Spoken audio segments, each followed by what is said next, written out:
應該算係睇住佢從1棟變成2棟，之後而家好似3棟，即係而家好似就都4棟啦。咁即係其實真係幾恐怖下嘅。你諗下一個屋企冇咗喎，燒毀喎，換轉邊個都心急啦，係咪啊？感同身受啦，真係好難受㗎。其實我諗香港可能開埠以嚟都未試過呢啲咁嘅火喎。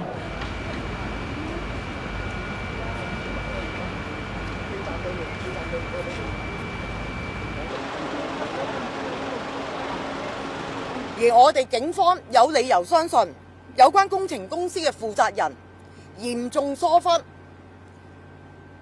引致到今次嘅意外，亦都引致呢個火勢呢係迅速蔓延，一發不可收拾，導致一個重大嘅傷亡。喂，個排火燭啊！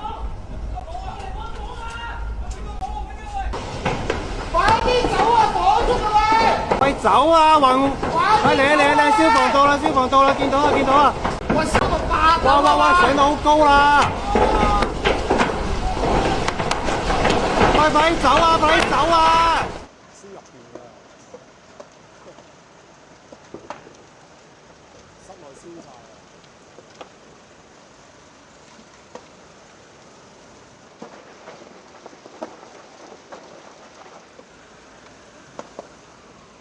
We found that one of the buildings not affected by the fire.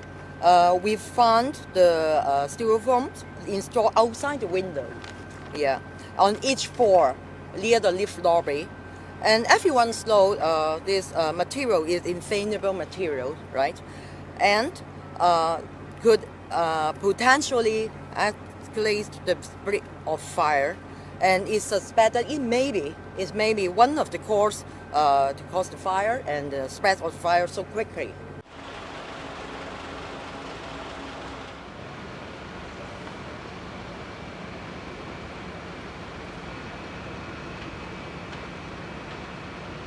呢個袋。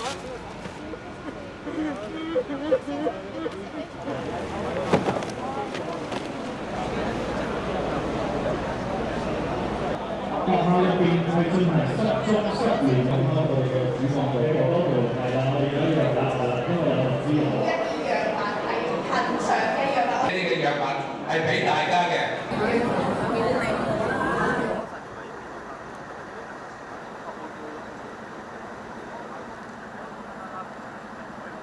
對於今日下午喺大埔宏福苑發生嘅5級大火，我對死者致以深切哀悼。